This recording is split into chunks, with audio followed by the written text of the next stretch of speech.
Thank you very much for inviting me to share my experience on the HLA course. Hi, everyone. It's almost midnight here. I might feel a bit sleepy. Excuse me for that. So, to give you a bit of context on the time that I joined the HLA program, Ethiopia had one of the worst civil wars in its history. So, there was a conflict, as you can see in this map. Ethiopia is a country of 120 million, and there was a war, as you can see this one, on the northernmost part of the country. This is Tigray, and there is a neighboring Eritrea, and the rest, there are 10 regional states in Ethiopia. So there was a war against, Tigray was having a civil war against the Eritrea, aligned with the Ethiopian government. So it was a very difficult period for us. And as you can see, this report, uh, Tigray had the deadliest conflict of the 21st century. It is believed that at the end of the conclusion of the war, more than 1 million people are thought to have been perished during this war. And it was a very difficult period for myself and for my family. So to give a bit of context into this war, uh, so you can see the location of Ethiopia, the Tigray. So on the north, there is Eritrea. So you can see a large part of the Tigray is encircled by Ethiopia and Eritrea. And there was one of the longest sieges that has ever occurred in this world. And we were not allowed to go out, and no one was also allowed to come in. And medicine, medical supplies, equipments, all were not allowed to enter into Tigray, the part of a weaponized war. So for me, as a physician, it was a very difficult period to practice, and not only to practice. As you can see, the BBC report that reads Ethiopian civil war, doctors are among those begging for food in Tigray. So for 17 months during the war, we were not paid our well-deserved salaries. Food and food items were not allowed to come into Tigray, and medicines, medical supplies, and equipments were not also allowed to come into Tigray. And independent reports, like by the MSF, an international organization, reported that more than 90% of healthcare institutions in Tigray were rendered dysfunctional because of the war. So it's at the conclusion of this war. So after 24 months, cessation of hostilities agreement was signed. So it's as a work of this very difficult period that I got the opportunity to join the Healthcare Leadership Academy. So the project I presented to Joan when he interviewed me was what I have been doing during the war period. I had a project called Recovery Through Outreach. Like I told you, there were no medicines, there were no medical supplies, and there were no equipments. It was a very difficult period for us. And nearly 90% of obstetrician and gynecologists were concentrated in three main cities. So I devised a project during the difficult period where if obstetricians and gynecologists were to go to remote and hard to reach areas, could they change the prevailing problem? So for your information, in Tigray, before the war broke out, the maternal mortality rate was 186 maternal days per 100,000 live births. And it took more than 20 years to achieve this status. But in 2 years of war, the maternal mortality skyrocketed to 140 maternal days per 100,000 live births. So, we thought if we could send obstetricians and gynecologists to remote and hard to reach areas, could they improvise with whatever is available at their disposal? Could they motivate the local staff to engage and provide care with whatever means possible. So we devised this project called Recovery Through Outreach, in short, RecTOR. And we were able, at the end of the project, we were able to provide to 40,000, nearly 40,000 women and girls through this project. And we also provided this scanning, point of care ultrasound scanning to more than 20,000. And we managed to treat more than 10,000 adolescent patients. And more importantly, like I said, in more than 90% of healthcare institutions were rendered dysfunctional because of the war. But because of sending out these obstetricians and gynecologists and their residents, we performed nearly 900 cesarean sections in these remote areas. So just to give you a picture, in one of the hospitals that we sent out obstetrician and gynecologists and a resident, before the war broke out, the hospital had 16 general practitioners, out of which only one remained during the war. And of three emergency surgeons, none of them were working there in the hospital. When we visited the hospital, the nurses, the midwives, and the healthcare professionals had no regular work schedules. So after an obstetrician and gynecologist and a resident went there, the work schedules were corrected, and we were using actually expired drugs because we had no drugs. We expired anesthesia drugs and expired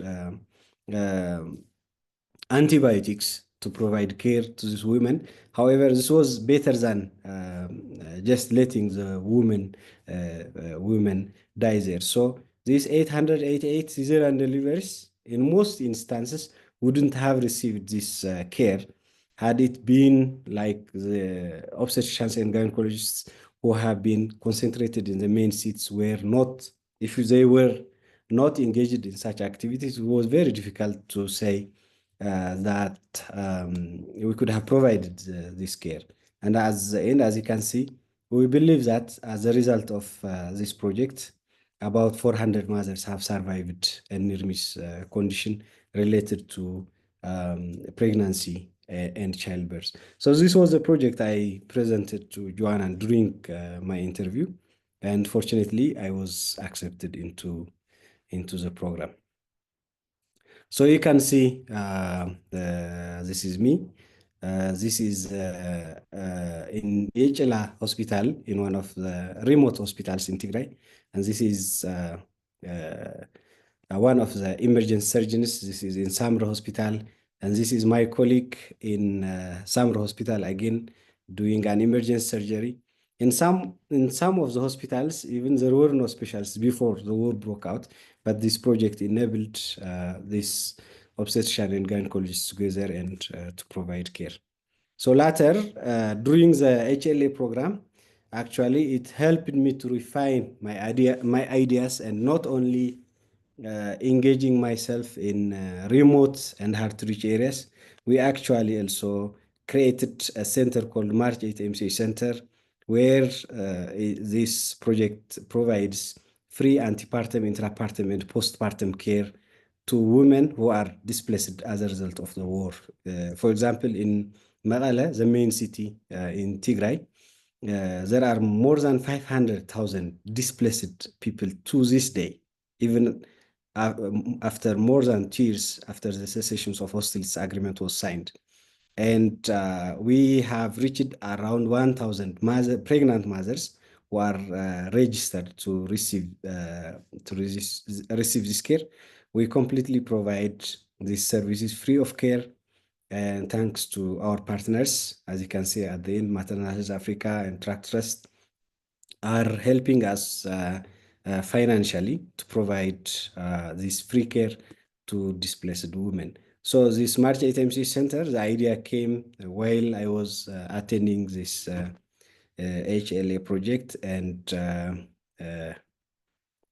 so why HLA? So as in my context, for example, in Ethiopia, leadership is not a much talked about subject during our medical school curriculum, both undergraduate and postgraduate. So it gives you As since once you are enrolled into the HLA program, you think you are in a leadership program, so it just also gives you a space to discuss leadership. So unfortunately, medical schools do not equip us with necessary leadership skills, do not open up spaces to discuss about leadership skills. So the HLA is the right space where you get similar-minded people that you can learn about leadership, that you can even understand the leadership trait you have, and it also helps you refine the leadership skills you have. The other is networking opportunities. You will meet so many wonderful people that it will all depend on how proactive you are to contact them, to ask questions, and to ask for partnership. So this is a very wonderful platform to network with people from all over the world. The other is leadership skills. So there are negotiation skills training. There are decision-making skills training among the court days. And there are also several resources on the website of the HLA. So once you are part of the community, you will be provided with so many links that you can access and learn about leadership skills. The other is communication skills. Particularly on this, we were trained about how to pitch your ideas and how to also approach media, invite them, and make. I actually have done this on my projects. After I learned this, I immediately applied it, and even some of the journalists still keep in touch and ask me questions. This was a big opportunity to learn how to relay your message to the community, to the media, and so on. So mentorship opportunities. You see, Pedra has been in the court so many times, and there are so many court directors who could give you this mentorship. The other is community. Today I am invited to speak because I am part of the HLA community, which I am very, very proud of it. So how to make the best of the HLA scholarship? The first thing is commitment. So if you have a schedule on Saturday, you have to just make that day for the HLA. You cannot think of like doing something else and attending. So you have to totally commit yourself, and you have to pay attention. And when somebody is talking, you have to take notes. That's what I was doing. I was just checking my notes. I had a notebook. I had to take the name of the person and write the points that that person is saying. So you have to be fully available during the court days, and you need also discipline.